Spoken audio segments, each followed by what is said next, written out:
that white leftists pander to minorities. Who would have thought it? I'm Ben Shapiro. This is The Ben Shapiro Show.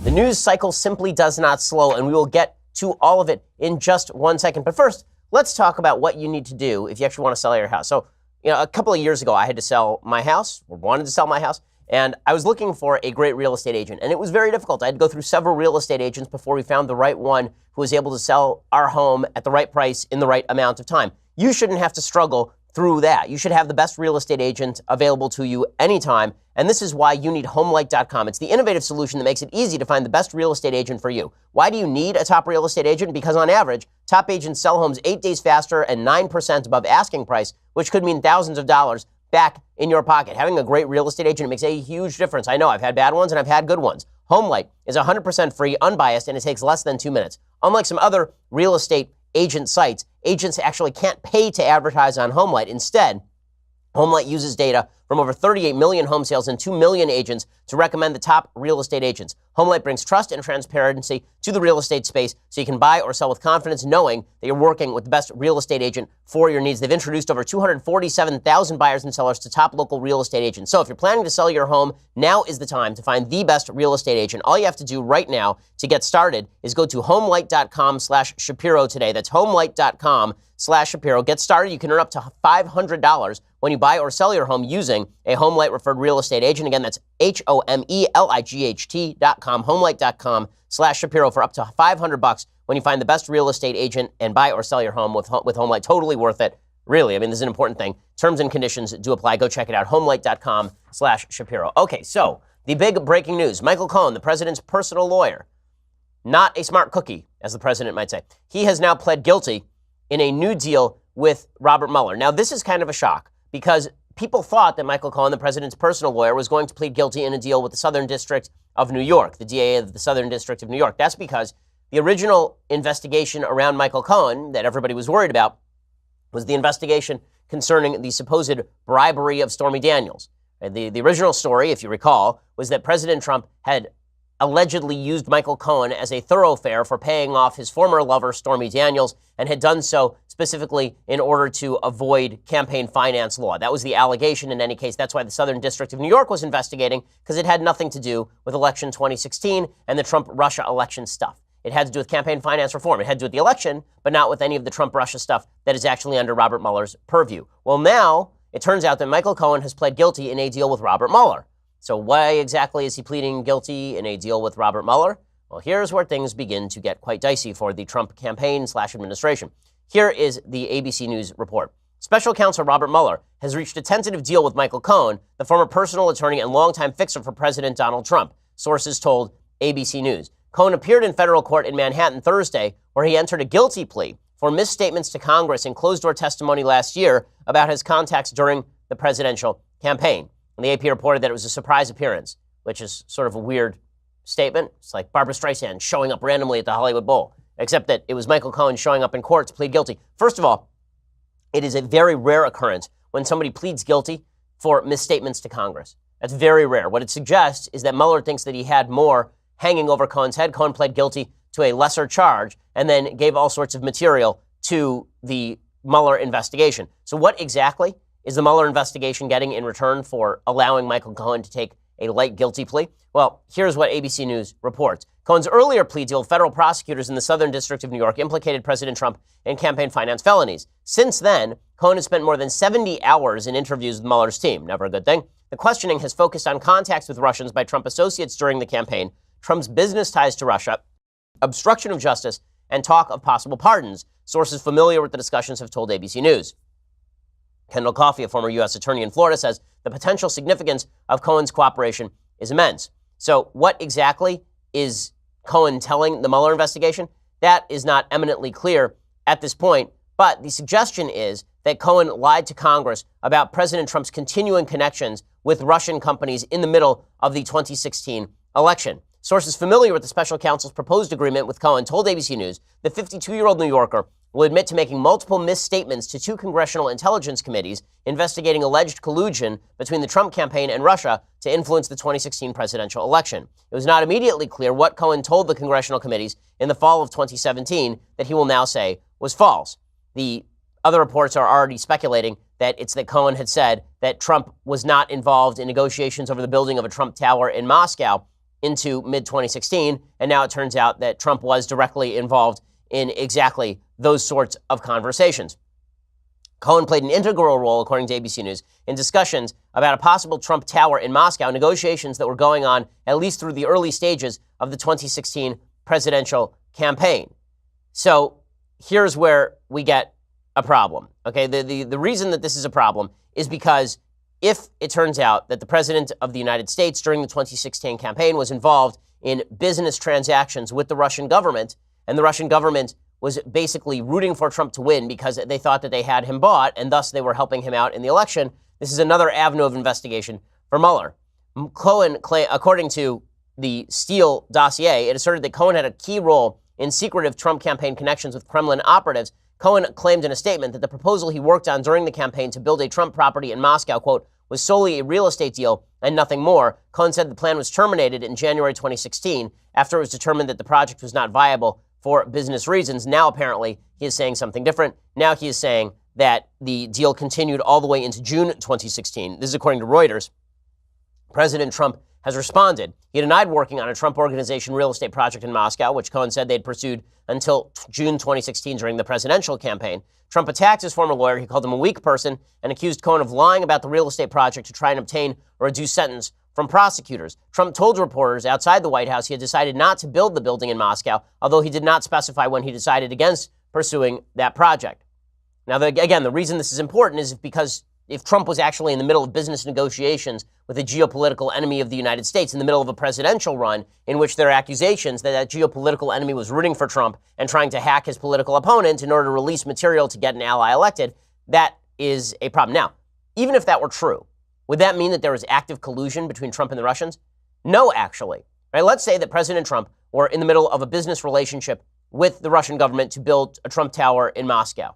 Would that look bad? Sure, that would look really bad. Would it look about as bad as Hillary Clinton using the State Department to reach out to various and sundry governments who were giving donations to the Clinton Foundation? It would look kind of like that. Would it mean that President Trump was selling influence? No, because he wasn't president yet. Would it mean that he was colluding with the Russians to release Hillary Clinton's emails? No, that would have to be proven independently. However, it would create an incentive for the Russian government to want Trump to win, and this has been a hot point of contention in the Mueller investigation all along, is that the Russians really wanted Trump to win, or is it that they just wanted to cause electoral chaos? There's been a split in the intelligence community over which it is. Did they actually want Trump to become president, and so they were rooting against Hillary and trying to undermine Hillary, or were they undermining Hillary just to create chaos, assuming that Hillary Clinton was going to win anyway?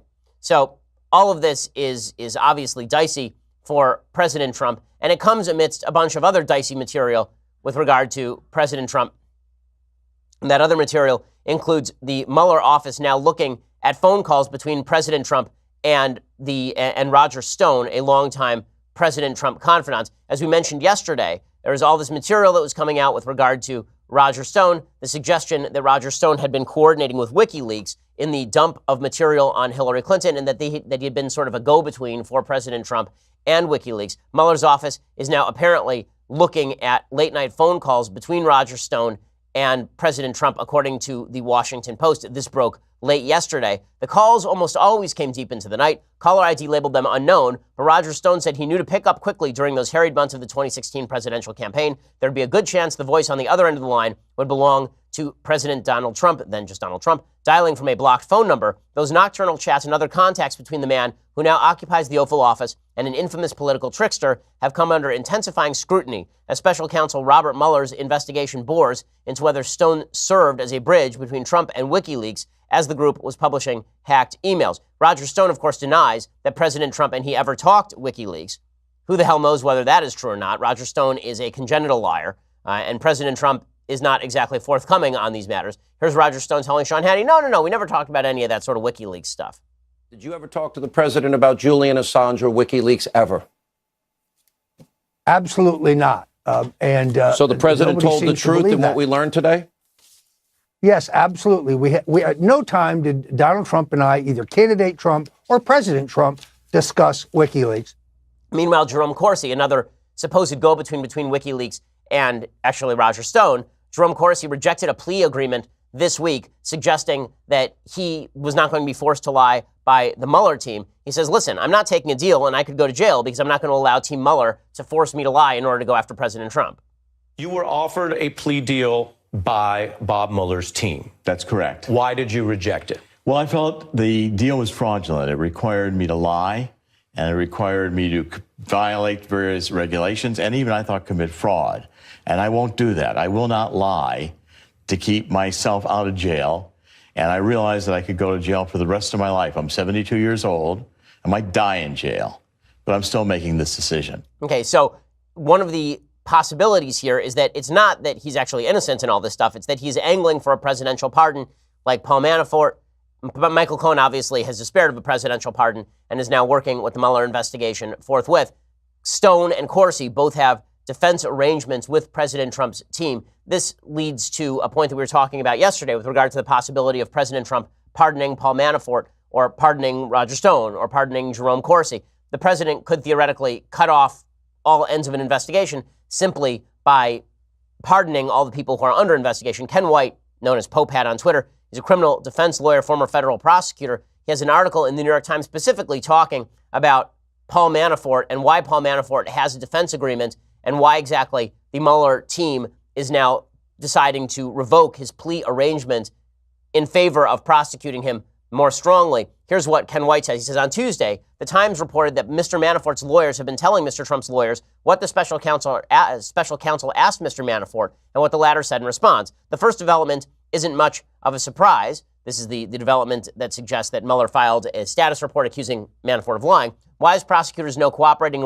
witnesses can be notoriously unreliable. It's not unusual for prosecutors to catch cooperators in lies or recidivism. But the second development, that Mr. Manafort's lawyers have been spilling the details of their client's cooperation to Trump lawyers under the cover of an often used but little understood pact called a joint defense agreement, is shocking. The revelation is a potential catastrophe for everyone involved. In a second, I'm going to get into Ken White's analysis of what exactly it means that Paul Manafort now has a joint defense agreement with President Trump, and apparently it looks like the same thing may soon exist with Jerome Corsi or Roger Stone.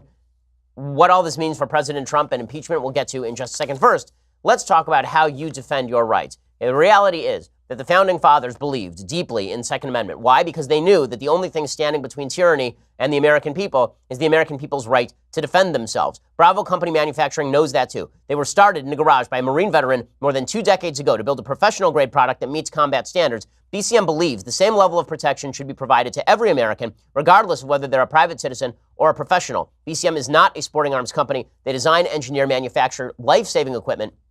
They assume that each rifle leaving their shop will be used in a life or death situation by a responsible citizen, law enforcement officer, or a soldier overseas. Every component of a BCM rifle is hand-assembled, tested by Americans to a life-saving standard. BCM works with leading instructors of marksmanship from top levels of America's Special Operations Forces, from Marine Corps Force Reconnaissance to U.S. Army Special Ops Forces, who can teach the skills necessary to defend yourself, your family, or others. They have all sorts of great services, plus they produce great product. To learn more about Bravo Company Manufacturing, head on over to BravoCompanyMFG.com, where you can discover more about their products, special offers, and upcoming news. That's BravoCompanyMFG.com. If you need more convincing, go check out all of their videos over at YouTube.com/BravoCompanyUSA. That's YouTube.com/BravoCompanyUSA. Okay, so back to the analysis of Paul Manafort and whether Paul Manafort will be pardoned by President Trump. Ken White analyzing this over at the New York Times.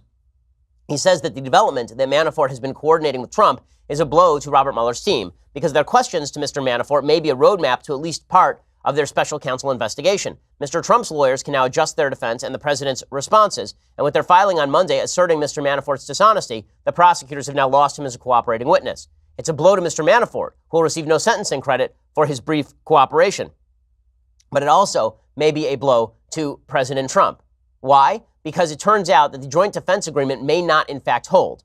Here's what Ken White says. He says, Mr. Manafort, like many of the hapless former luminaries snared in Mr. Mueller's investigation, had a joint defense agreement with Mr. Trump. Such a pact lets defense lawyers exchange information without waiving attorney-client privilege. So Manafort's lawyer could talk with Trump's lawyer about what was going on, and privilege would not be waived. And so the federal government couldn't come in and say, okay, what were you guys talking about? What were you coordinating about? Which is very beneficial to Team Trump, obviously. Under normal circumstances, if a lawyer reveals what a client said in confidence or reveals strategy and analysis of a case, that information is no longer confidential, however, and the government can compel testimony about it. A joint defense agreement allows lawyers for people with a common interest in a case to share what they learn from clients without that information losing its confidential nature.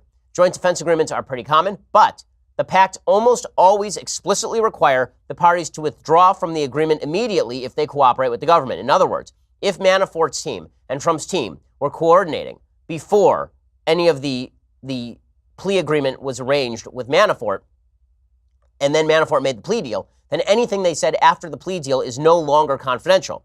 When someone begins to cooperate, says Ken White, his interests are no longer in common with the other members of the Joint Defense Agreement. By definition, they're now adverse. This is often how we learn that someone will soon plead guilty. The former National Security Advisor Michael Flynn also had a defense pact with the president, but his withdrawal from it signaled his cooperation and plea. So maybe what happened here is that Mr. Manafort's lawyers actually uncovered, by doing this, they may have actually uncovered their communications with Team Trump and offered material to Mueller. So all of this is complicated, all of it's complex. Suffice it to say, none of it is very good for President Trump. Now, President Trump is responding to all of this with the ire that could either demonstrate guilt or innocence, right? He's saying that all of this is a witch hunt, that there was no collusion with the Russians. And again, I tend to believe that there was no collusion with the Russians of which President Trump was aware, because President Trump does not have a greatly functional brain-to-mouth filter. And that means that he says whatever comes to mind. He never said that he was colluding with the Russians, so I don't think that he was. I mean, really, it almost is that simple, because the president is not particularly good at hiding things. But with that said, is it possible that collusion was going on at a low level with Donald Trump Jr. and the Russians, or with Paul Manafort and the Russians? That's a possibility as well. President Trump is responding to all of this by saying, listen, enough is enough. Enough is enough. If we're actually going to do this thing, then I will go after the Democrats. If the Democrats continue to push this forward, then I will hit back as hard as I possibly can. I'm just going to declassify everything that makes Democrats look bad. Here's what President Trump had to say about it. He said, what he actually said is in an interview with the New York Post, he said, if they go down the presidential harassment track, if they want to go and harass the president and the administration, I think that would be the best thing that would happen to me. I'm a counterpuncher, and I will hit them so hard they'd never been hit like that. He said, I think it would help my campaign. If they want to play tough, I will do it. They will see how devastating these pages are, meaning that the FBI investigation was a setup by members of the Obama administration to get him back in 2016. There's no actual material. This is all basically just a hit job. He says that he could declassify FISA warrant applications and other documents from Robert Mueller's probe. He predicted the disclosure would expose the FBI, the Justice Department, and the Clinton campaign as being in cahoots to set him up. This would be the longtime theory on the right. The Mueller investigation was launched under false pretenses before it was the Mueller investigation, right? When it was just an FBI investigation into Russian collusion, it was launched by people like Peter Strzok and Lisa Page in an attempt to get Trump because they didn't like Trump personally. And then this thing has just spun out of control, and that the Clinton campaign had put together the Steele dossier, which was used as the most solid basis for attempting to go after President Trump and his allies, like Carter Page. President Trump threatening to declassify all of that. I've always asked why he didn't declassify all of that. He basically said, I didn't want to do it yet because I can save it, meaning that maybe he wants to drop that as the responsive bombshell.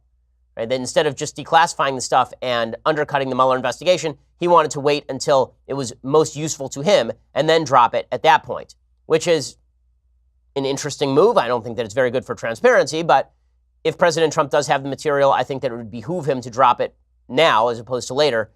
Again, using material that implicates the FBI, DOJ, and Clinton campaign and corruption, keeping that under wraps as just a response, maybe politically smart, but it's not particularly good for the country. President Trump also responded to accusations that he is engaged in obstruction of justice because the president came out and you recall that he has now gotten rid of Rod Rosenstein over at the Department of Justice. And he had retweeted a picture of a bunch of Democrats and Rod Rosenstein, showing his deputy attorney general there, and they are all behind bars. Why was he showing his own deputy attorney general behind bars? Well, I guess the reason that he's showing his own deputy attorney general behind bars is because, as he says, he never should have picked a special counsel. So obviously, he's very angry about all of this. He's not happy about anything that is happening. He said that Rosenstein belongs in jail because he never should have picked a special counsel. By the way, I'm sorry, he has not actually fired Rod Rosenstein at this point. Sessions is gone, but Rosenstein is still there. In any case, none of this translates well for President Trump. Does any of this actually spell Russian collusion? That's the bottom line to everybody. The claim that was made by the Mueller investigation, and that they still have to prove, is that there was actual collusion between Team Trump and the Russian government, and that investigation is going to uncover that collusion, and that the president is going to be implicated in that collusion. It's now been nigh on 2 years, right? It's been 2 years since all of this began. We have yet to see any solid evidence that occurred. We've seen hints, we've seen talk about Roger Stone and Jerome Corsi. We've seen a lot of dots. We've seen not a lot of connections between those dots. We haven't seen clear testimony at this point. Jumping to conclusions would be wrong. And while the left is overtly excited about everything that is currently happening right now, I have my doubts that this is going to result in exactly what people on the left and in the media hope it results in, namely the demise of President Trump. I don't actually think that that's what's going to happen here. I think that in the end, the Mueller report will come out. It will implicate some low-level people. It will implicate people like Michael Cohen. It may hit Paul Manafort, but I don't think it's going to get all the way to the President of the United States. I think Trump is probably safe here, which is why his best strategy is to not do much here and simply let the investigation go forward. Okay, in just a second, I want to talk about media bias on another score and an epidemic of anti-Semitism that is acceptable according to the left. I'll get to all of that in just 1 second. First, let's talk about the amount of stress that takes place upon your eyes every day simply by the fact that you're staring at screens. Like, I stare at screens all day long, right? I stare at my computer screen, or I stare at a television screen, or I'm staring at my phone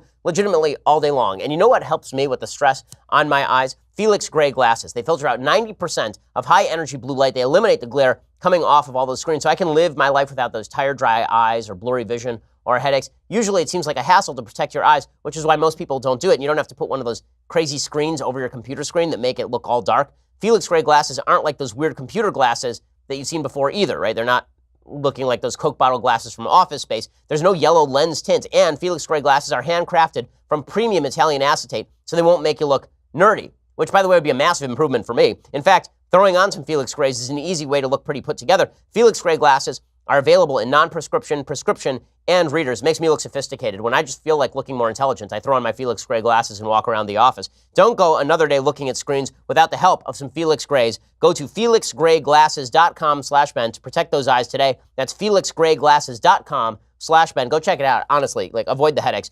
felixgrayglasses.com/Ben. Use that /Ben so that they know that we sent you. Okay, so I have to say that in the past few weeks, really since the Pittsburgh shooting, the left has been on a tear about the supposed anti-Semitism of the Trump administration. We saw a piece from the New York Times saying that Jared and Ivanka were complicit in anti-Semitism. We saw many pieces talking about how the Trump administration had forwarded anti-Semitism, rises in hate crimes against Jews, and all the rest. First of all, the statistics that were cited by the ADL were just not true. But beyond that, if you want to talk about real mainstreamed anti-Semitism, it does not exist in the Trump administration. It exists on the left. And this is coming from a guy who received an enormous amount of anti-Semitism in 2016, like the most of anyone on the internet in 2016, from the alt-right, from people who I thought Trump was winking and nodding at during 2016. But to suggest the Trump administration has been complicit in anti-Semitism is just bizarre. It's a bizarre claim. There's no evidence of it whatsoever. The Trump administration, not the Trump campaign, the Trump administration. That is a bizarre, weird, and unsupportable claim.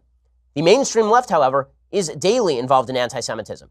And it is amazing to watch as the left defends its own from open anti-Semitism. The latest example comes courtesy of a guy named Mark Lamont Hill. Mark Lamont Hill is considered an intelligent political commentator over at CNN. And he was speaking at the UN yesterday, and he called for the elimination of the state of Israel. He used the language of Hamas.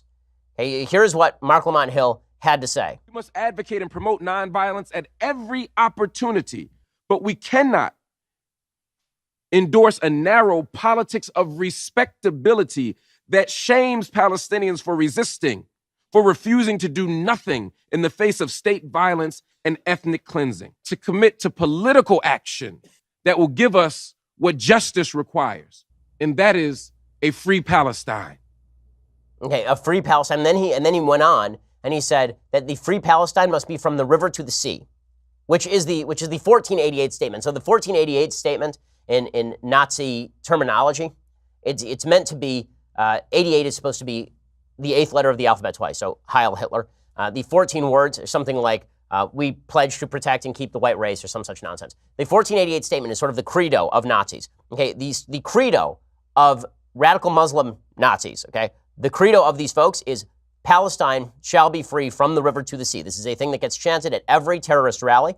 The idea being that Palestine from the river to sea, meaning the Jordan River to the Mediterranean Sea, will be entirely Judenrein. Right? The idea here will be that Palestine will exist, Israel will no longer exist, Palestine will replace Israel, and that inherently means the destruction of the Jews and the genocide of the Jews. Okay, they've not been hiding the ball on this. It is not as though any of this is a giant secret. None of this is a giant secret. Okay, and Mark Lamont Hill has a long history of such anti-Semitic comments. Okay, in May 2018, Hill implied that Israelis were murderers in the Huffington Post, according to Hank Berrien over at the Daily Wire. He says, this is about the 70-year struggle of a people who have been expelled, murdered, robbed, imprisoned, and occupied. He defended Palestinians' right to use violence against Israel, and then said that Palestinians actually wanted peace, which is nonsense. He then continued by slamming Israel's right to exist. He said, by naturalizing the idea that nation states have a right to exist, we undermine our ability to offer a moral critique of Israel or any settler colony's origin story. Israel is not a settler colony. Israel is the eternal homeland of the Jewish people. The only reason anyone cares about it ever historically is because the Jews were there first. It is biblically promised, and not only that, there's been a continuous presence in the land of Israel by Jews since anyone gave a damn about the land. Mark Lamont Hill is also a guy who has who's basically sloughed off openly anti-Semitic commentary from Louis Farrakhan. Mark Lamont Hill said that it was offensive to compare Palestinian resistance to settler colonialism to the actions of ISIS, even while Hamas was firing rockets at Jewish areas. And in 2014, he tweeted that he opposed the occupation of Gaza, the only problem being that there was no occupation of Gaza. Israel left Gaza in August of 2005. In 2008, Sean Hannity confronted Mark Lamont Hill with the remarks of Louis Farrakhan. Louis Farrakhan had called Judaism a gutter religion. Mark Lamont Hill was tight with Louis Farrakhan. And here is what Hill said. He said, quote, I do not know whether Farrakhan is an anti-Semite. Those quotes are severely out of context. And so Mark Lamont Hill has been a long-time anti-Semite. There's not really a lot of question about this. His statement here is an open embrace of anti-Semitism. So what have you seen from the left? Nothing. Dead silent. Nothing. Not a thing. So we get a lot about Steve King. And we get a lot about President Trump. We get a lot about the alt-right. And we hear a lot about anti-Semitism on the right, even though the amount of anti-Semitism on the right is significantly lower than the amount of anti-Semitism on the left. But Mark Lamont Hill goes out there and says, from the river to the sea, Palestine shall be free, calling for the full-scale genocide of 7 million Jews. And everybody's like, oh, whatever. Whatever. It's just CNN commentator. So what? And this does have an interesting relationship with the left's view of anti-Semitism generally. So in this context, I bring up Alexandria Ocasio-Cortez. Now, every time I bring up Alexandria Ocasio-Cortez, I do so with this proviso. The reason I'm talking about Alexandria Ocasio-Cortez is because she has been appointed by the media and many on the left as a thought leader for the Democratic Party. I'm not picking, it's not like I just pick random Congress people out of a hat. It's not like I'm just, there are 435 of them. It's not like I'm just like, you know what, let's talk about some weirdo from Kansas today. Okay, Alexandria Ocasio-Cortez was a national figure. She was made a national figure and the face of the party by the media. When the face of your party is associating with open anti-Semites like Linda Sarsour, when the face of your party has embraced everyone associated with the boycott, divest, sanctions movement, which is anti-Semitism, the idea that people should not buy product from Israel and every product from Israel should be labeled basically with a Jewish star so people cannot buy. Okay, but then Alexandria Ocasio-Cortez, she does all this, right? She supported the Iran deal. She is a routine basher of Israel, right? She spent a long time bashing Israel. We'll get to her past comments in a second. She has said that she is not in favor of a two-state solution. She told Haaretz, which is the anti-Israel Israeli newspaper, she told Haaretz back in, this would have been July, that she didn't know whether she was in favor of the two-state solution. She said maybe there should be a one-state solution, which means the abolition of the state of Israel, right? She said all of this clearly, and then she tweets out stuff like this. There's a picture of from NBC News of that migrant family running away from tear gas. She says, asking to be considered a refugee and applying for status isn't a crime. It wasn't for Jewish families fleeing Germany. It wasn't for targeted families fleeing Rwanda. It wasn't for communities fleeing war-torn Syria. It isn't for those fleeing violence in Central America. Comparing migrants at the southern border to Jewish victims of the Holocaust is not only disgusting, it's insulting historically, intellectually, on every level. But it does speak to something deeper. And this is something I want to get into in just 1 second, something deep and important about how the left views anti-Semitism. Now, I'll get to that in just 1 second. First, let's talk about making your face look better. I mean, you wake up every morning, you look in the mirror and you go, well, you shouldn't have to do that.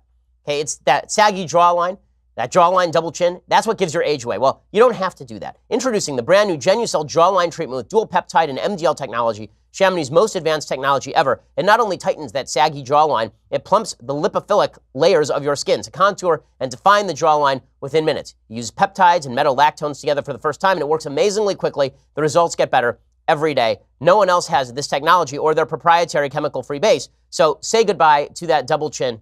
Minimize that double chin right now. And here is the good news. It is yours free when you order Genucell for the under eye bags and puffiness as well. I know that this product is great because my mom uses it. It comes to our house. It originally came from my wife. My mom grabbed it. She started using it. And now every time it shows up at the house, my mom steals it. Thanks, Mom. For results in 12 hours, Genucell's immediate effects is also free. Text CHIN to 77453 or go to Genucell.com for this introductory offer. Imagine that double chin going away in about a week with that jawline treatment. And here's the thing. It's 100% guaranteed or you get your money back. So if you don't like what you're seeing, well, you get your money back. So what are you risking exactly? Text CHIN to 77453 or go to Genucell.com. One more time, CHIN, text it to 77453 or go to Genucell.com. Go check it out right now. Okay, I want to get to why the left completely blows it on anti-Semitism and a deeper form of anti-Semitism in which the left is engaged, which is really messed up.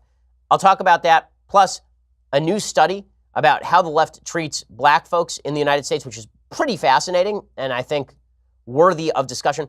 And I have to tell you this story of how a pedophile basically escaped prosecution because he happened to be rich and had famous friends. We'll get to all of that, but you're going to have to go over to dailywire.com and subscribe. For $9.99 a month, get the rest of this show free, get the rest of Andrew Klavan's show, get the rest of Michael Knowles' show. When I say free, I mean for $9.99 a month. You get all of those things behind the paywall, and you also get access to our Sunday special. We have a bunch of fantastic Sunday specials coming up. I'm very excited. It's a lot of religion talk just before Christmas, but it's religion and politics. So much good stuff over there. We have so much brand new material. I can't even explain to you how much great stuff you are going to get when you go behind the paywall. I will say to you that with $99 a year instead of $9.99 a month, you get this, the Leftist Tears Hot or Cold Tumbler. Now, I've been making the claim that this is keeping me free from disease. So far, so good. I will keep making that claim until I actually am diseased, at which point I will claim it had nothing to do with the tumbler. So, full disclosure, it is a great tumbler, okay? It keeps your hot drinks hot. It keeps your cold drinks cold. How does it know?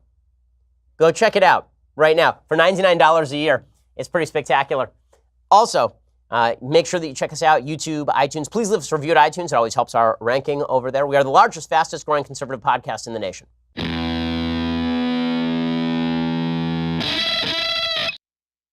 Okay, so let's talk about what this actually means in terms of anti-Semitism on the left. So Mark Lamont Hill makes openly anti-Semitic statements. Okay, there's not, he's pretending it's not anti-Semitic to say from the river to the sea, Palestine shall be free, which means Israel no longer exists and Israel as a Jewish state no longer exists.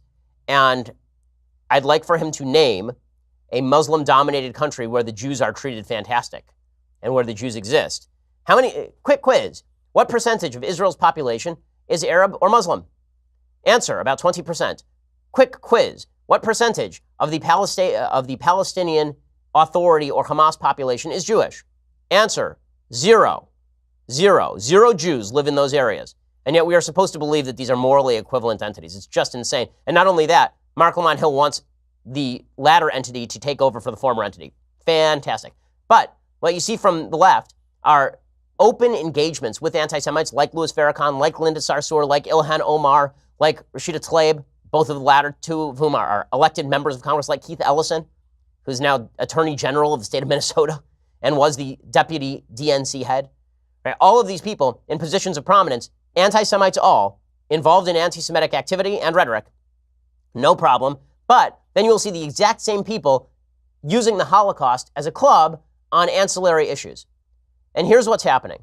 Basically, a lot of folks on the left have decided that anti-Semitism is only important when it is not applied to the Jews. So anti-Semitism is good to use as a model, right? You can talk about the Holocaust, but only in the context of talking about people who are the new Jews, right? The Jews themselves, they're not victims. The Jews are very powerful. The Jews are behind world events. The Jews themselves are very rich and well-educated.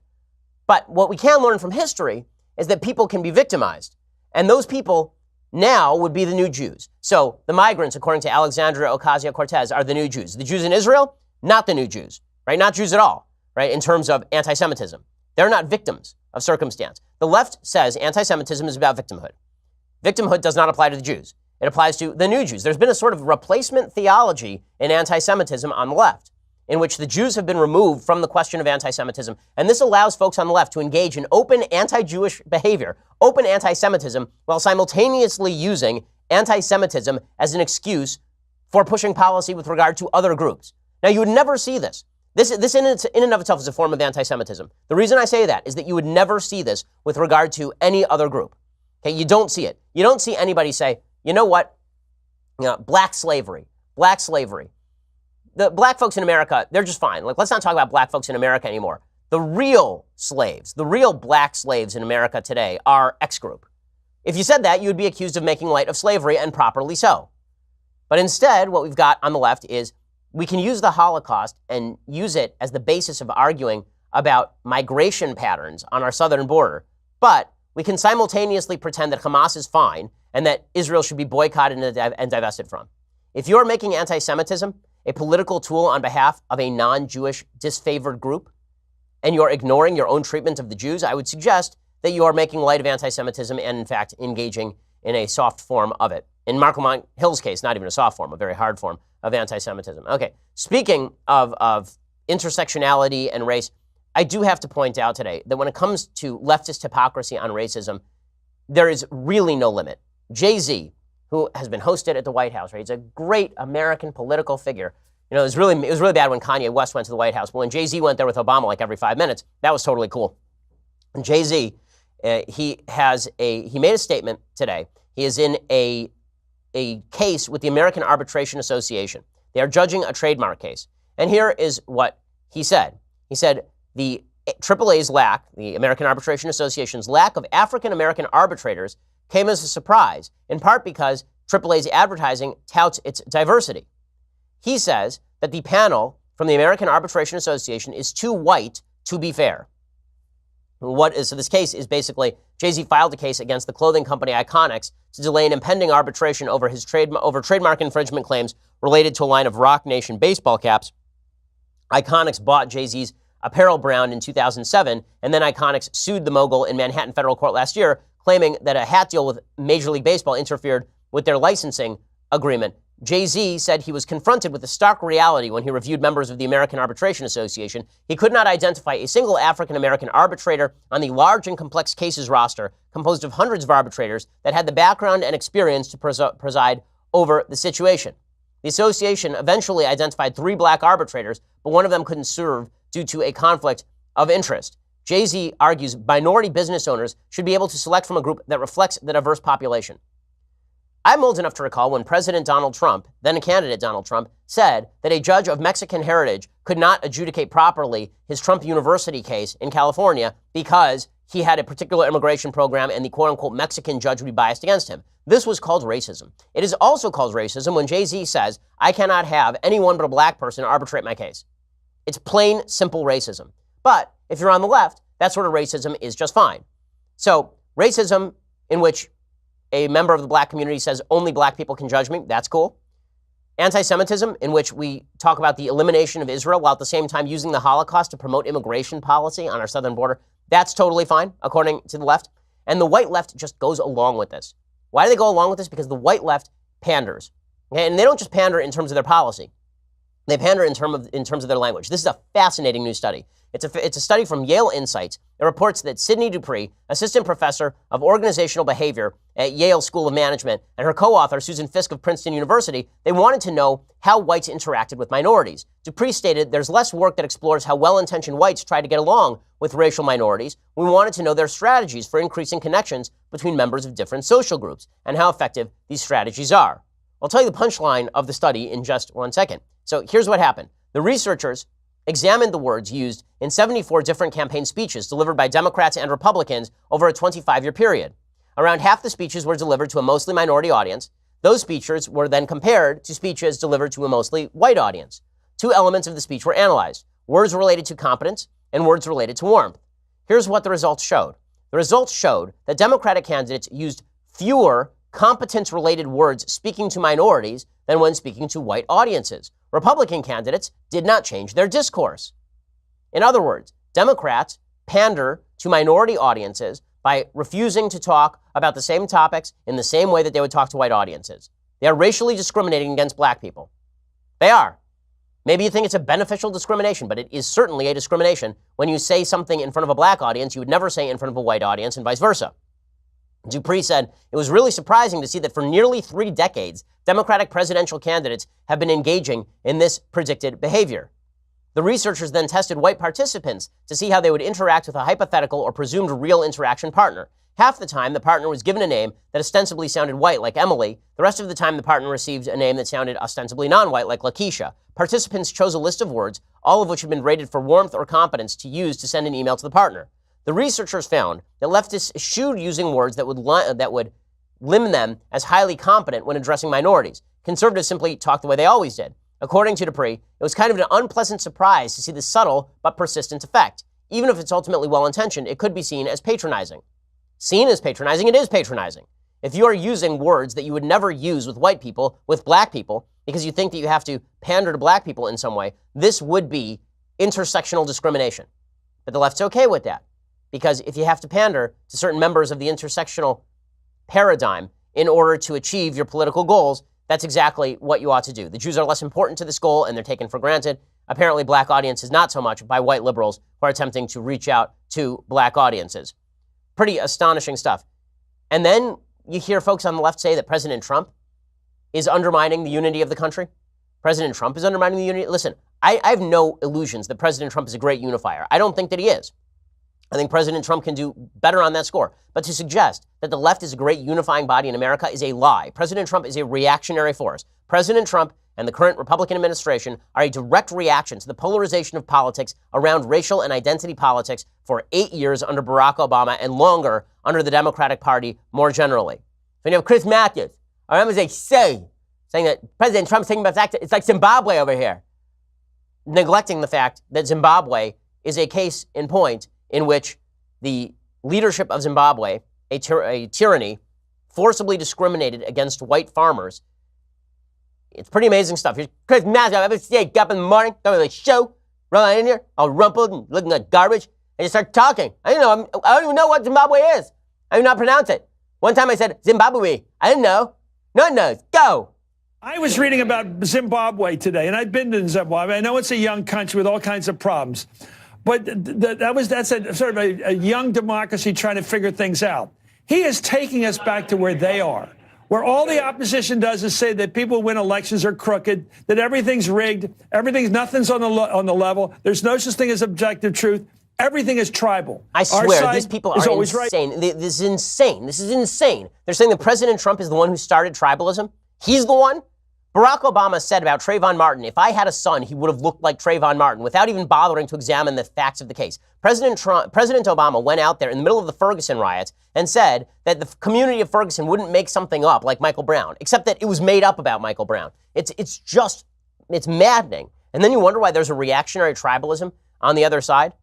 Okay, tribalism in all of its forms is garbage. Okay, this sort of tribal politics is yucky. Your identity group politics is gross. But let's not pretend that the left is not the initiator of it, because the left is the initiator of it, and it's pretty obvious the left has initiated all this sort of stuff. Yuck, yuck, yuck. Okay, time for some things I like and then some things that I hate. So, things that I like, my wife and I have delved into another series. This is the series Bodyguard on Netflix, starring the guy who plays Rababa from Game of Thrones, who it turns out is actually a really good actor. So he's good in Game of Thrones, and he plays a completely different character in this. It's compelling, it's well shot, it's interestingly written. I have no idea where it's going specifically, but you can check out Bodyguard on Netflix. Really good. Here's a little bit of the preview. David, I'm assigning you to the Home Secretary. Very good, Mum. To move up. Mum, this is P.S. Bud. Pleasure to meet you, Mum. I'm late for a meeting. She's got an agenda to heighten fear and to seize power. That doesn't require apologizing for the past. Did you mean what you said? I don't need you to vote for me. Are we facing a state of emergency? Only to protect me. Rest assured, Mum. I'll do what's required. Stay down! It's okay. It's okay.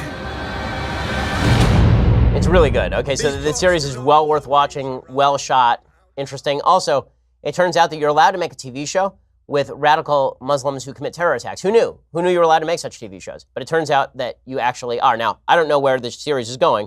All I can say is that it does actually take that threat somewhat seriously, which is something I haven't seen on TV too often, really since, I guess in the Jack Ryan series they do it a little bit, and really since before that, maybe 24. You'd have to go all the way back to 24, early seasons before they were told they're not allowed to have radical Muslim terrorists be bad guys. Okay, time for a bevy of things that I hate. So many hateful things today. Okay, thing that I hate, number one. So number one, there's a video of me talking about global warming that's going around, and I just want to correct the record because people are such stupid idiots. So the video of me is talking about the fact that human migration has always reflected climate change, meaning that people move to places that are not underwater, for example. Like there are places now, cities, that are underwater. Who lives there? The answer, no one. Okay, you know why? Because you can't live underwater. You can't breathe underwater. So in any case, there's a speech that I was giving where I was talking about, you know what will happen if the water level rises on the coast? People will move. They will sell and they will move. And people are like, well, they can't sell their houses if they're underwater. It's like, oh God, you people are so stupid. That's not what I'm saying at all. What I'm saying is that if you forecast that in 20 years your place is going to be underwater, you're going to sell it right now at the earliest available opportunity. I don't see Barbara Streisand selling her beachfront property in Malibu. Okay, I don't see any of these folks in Miami who are complaining about global warming selling their property. If they really thought this was a grave threat, wouldn't they be selling it right now? And by the way, if there's no market, if you can't sell the property because everybody knows it's going to be underwater, then you don't sell and you move. The point that I was making there is not that you're not going to lose money if you live on a beachfront property and the water level rises. Of course you're going to lose money. What I'm saying is you're not going to die because if it's rising 3 inches a year, you're not just going to sit there in your living room for like 50 years waiting for the water level to reach your nose. That's what I'm saying. People don't stay where there is a slow creeping knowledge that they are going to die because that's stupid. And if they think that's going to happen over the next 50 years, they're going to sell and move inland. That was the point that I was making. So well done, Lefty. Great gotcha. Just want to point out how dumb that is. Okay, a couple of other things that are incredibly dumb. So the Huffington Post, making everything garbage. They've now cut a video saying that Rudolph the Red-Nosed Reindeer is bad because everything is bad. All the things are bad. There are no good things. Now, suffice it to say, I'm not a devotee of the Santa, right? Santa never sat in his lap, he never came down my chimney. Wouldn't know how he'd get his fat butt down there anyway. Have no clue. I'd be, frankly, if some random dude showed up in my house and was sticking gifts under the tree, he'd get shot. I mean, I'm not a fan of strangers entering my premises. But in any case, Rudolph the Red-Nosed Reindeer is a charming little stop-action cartoon. It's charming and it's lovely, and there's nothing wrong with it. But it is problematic, according to the Huffington Post. Why is it problematic? It is heteronormative, cisgender, and racist. Well, yes. No, really, this is... Raggy? What? What? I'm so... Huh? Okay, so here is Huffington Post trying to explain why you should never let your children watch Rudolph the Red-Nosed Reindeer. Instead, you should let them watch the Macy's Thanksgiving Parade where 2 women make out.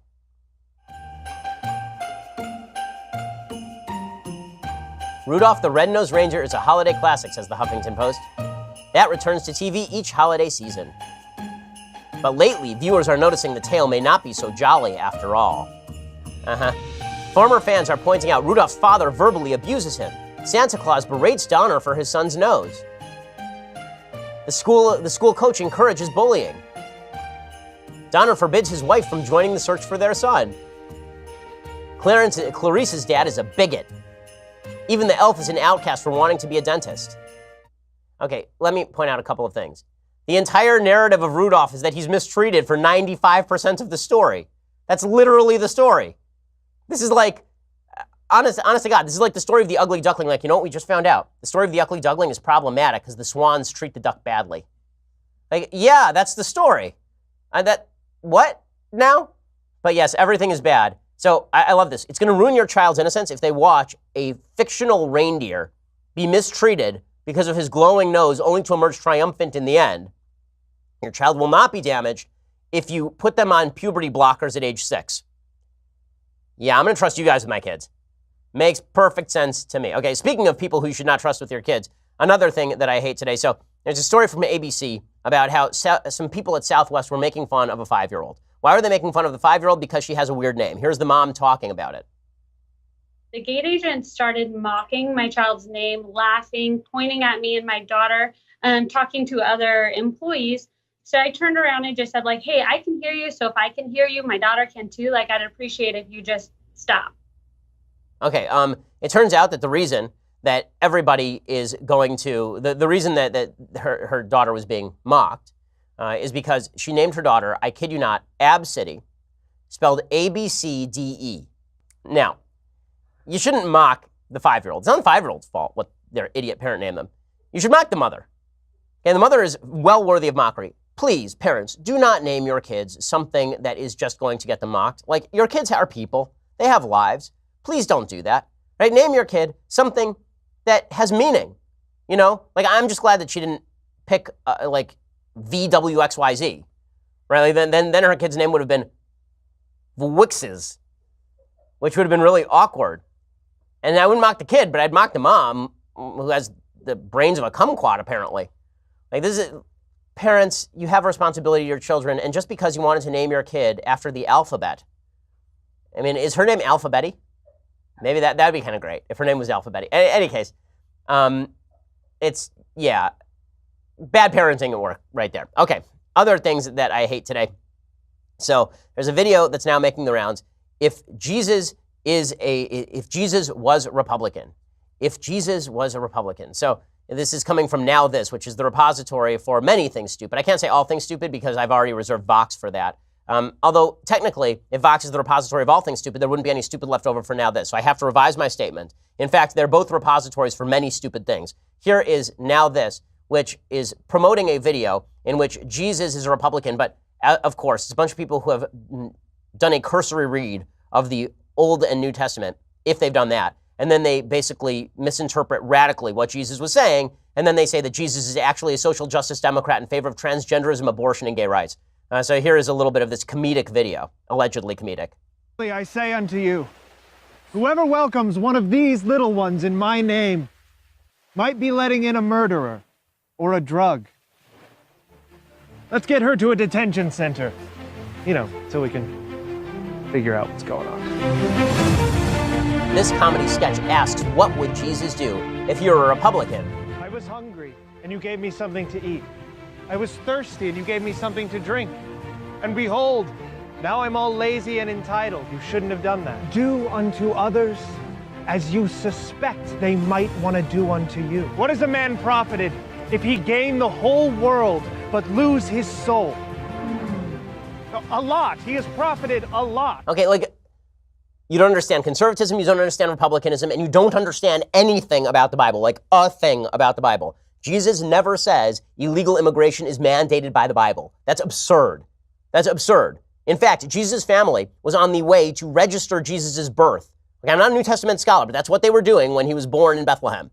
Okay? And as far as this idea that do unto others as you would have them do unto you, that is somehow do unto others as you think they're going to do unto you. Nothing in Christianity says you have to allow other people to murder you or endanger your kids, obviously. The idea that the Republicans are anti-charity, I'd like to see this guy's tax returns. Okay, on a per capita basis, religious people in the United States give far more charity than anyone else, and people who are Republican give far more charity than people who are Democrats. Not close. Red states per capita, much more charitable than blue states per capita. But again, this lazy misreading of the Bible by people who don't care about the Bible at all. Like, okay, I want to see your video on what Jesus actually had to say about, the sanctity of human life. Or marriage. Getting real controversial there, what Jesus had to say about marriage. Women submitting to their husbands and all that. Real dicey stuff. I love how when they selectively quote Jesus at people. It's like, come on. It's like when people selectively quote the Old Testament at me. I'm like, okay, you wanted the original Hebrew? You want the surrounding psukim? Like, what do you want here? And I'm not even a great expert. I'm just like a normal Orthodox Jew. It's what we do, like on a daily basis. You idiots. Okay, time for one more thing that I hate, and then we will get out of here. So This is a horrifying story. So it turns out that there's a guy named Jeffrey Epstein. You may remember Jeffrey Epstein. Jeffrey Epstein, as you'll recall, was a pedophile. Okay, and this pedophile was deeply connected with a multiplicity of major characters, including Bill Clinton and Donald Trump.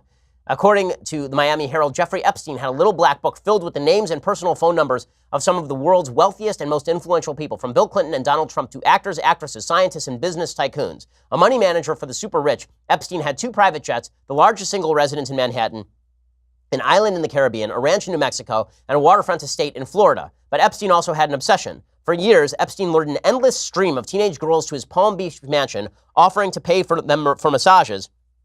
Instead, police say, for years, he coerced middle and high school girls into engaging in sex acts with him and others. As evidence emerged that there were victims and witnesses outside of Palm Beach, the FBI began an investigation in 2006 into whether Epstein and others employed by him were involved in underage sex trafficking. But in 2007, despite substantial evidence that corroborated the girls' stories of abuse by Epstein, the U.S. Attorney in Miami, Alexander Acosta, signed off on a secret deal for the multimillionaire, one that ensured he would never spend a day in prison. Acosta is now President Trump's Secretary of Labor. He agreed to seal the agreement so that no one, not even Epstein's victims, would know the full extent of his crimes or who was involved.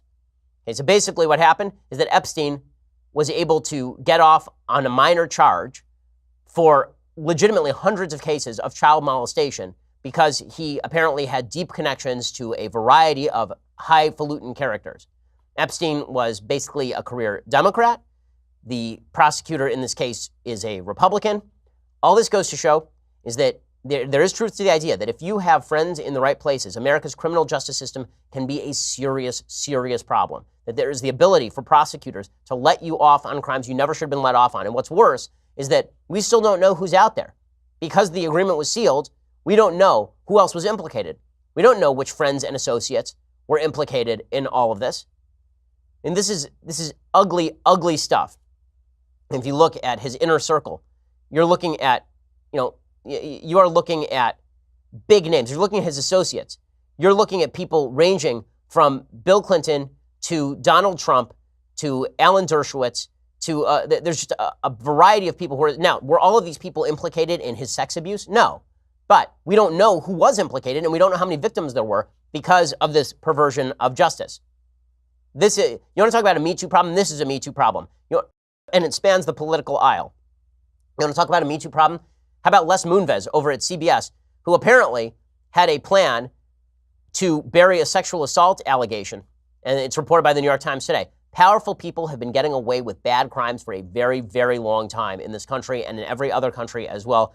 It is why the Bible says that you should treat the poor and the rich equally under justice and under the law. And it's why we have to have a justice system that is answerable for everybody. This Epstein case is just an example of how that is not true. Just a shocking, shocking story. Okay, we will be back here tomorrow with all the latest. I'm Ben Shapiro. This is The Ben Shapiro Show. The Ben Shapiro Show is produced by Senya Villarreal, executive producer Jeremy Boring, senior producer Jonathan Hay. Our supervising producer is Mathis Glover, and our technical producer is Austin Stevens. Edited by Alex Zingaro. Audio is mixed by Mike Caramina.